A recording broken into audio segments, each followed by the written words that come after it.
We opened with the Bucks season coming to an end. Meanwhile, the late game last night, Rockets, Lakers, LeBron did it all last night. First off, look at the dish to Caruso. Where is LeBron? Look, how does he see that? LeBron with the no-look pass. Meanwhile, he had it going on the offensive end with the turnaround J. LeBron James, 29 points in the first half, shot 10 of 14 from the floor. More from LeBron. He did it inside. Now he's doing it outside. Lakers staying close. Houston playing well last night. They're up ahead. Oh, but then it's LeBron taking off and throwing it down with the two hands. Again, LeBron with the 29 at the break, but the Lakers were down 3. Third quarter, Rockets down by 1. James Harden. He had 33 on the night, but this time he's denied. LeBron James, 4 blocks on the night, doing it all for Los Angeles in what was a close game all evening long. Later, Rockets down 2. Harden, 33 plus 9 boards, 9 assists. Rockets a 1-point lead. 5 seconds left in the quarter. Austin Rivers. It's LeBron again. The putback didn't count. LeBron James once again getting back in transition and stuffing Austin Rivers. Game tied at 82. Fourth quarter, playoff Rondo. The two most magical words in the lexicon. He had 12 in the fourth, 12 of his 20 on the night. Lakers up a touchdown there, and now it's a 10-point lead, and it's LeBron again, 36 points, 7 boards, 4 blocks for the King. He wins his 162nd playoff game, the most in NBA history.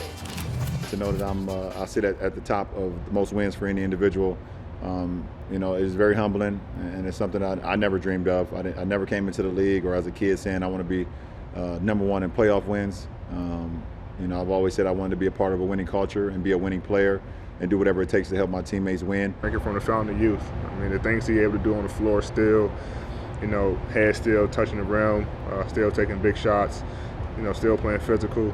It is all a testament to his hard work and the dedication to take care of his body. So, I'm pretty sure we'll be seeing another record, being broke Thursday. And so it is LeBron who passes Derek Fisher for most playoff wins all time, and they take a 2-1 series lead. And Windy joins the party with us this morning as well. But RJ, I'll start with you. What's the number one takeaway from what we saw last night from the Lakers going up 2-1 on Houston?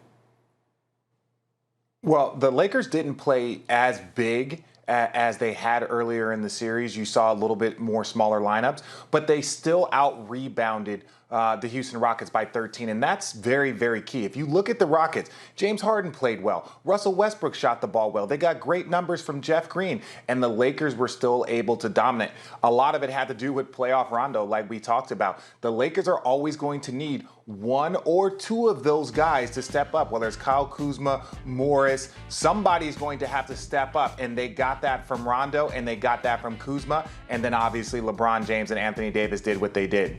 Let me get a quick thought, Wendy, from you, if I could here. You've been covering, you've basically been around LeBron James since he was in high school. You've seen him through all of this and covered so much of it. And last night, he now has, for whatever this is worth, it's meaningful, more playoff wins than any player in the history of the NBA. What are your thoughts on where he's sitting right now up 2-1?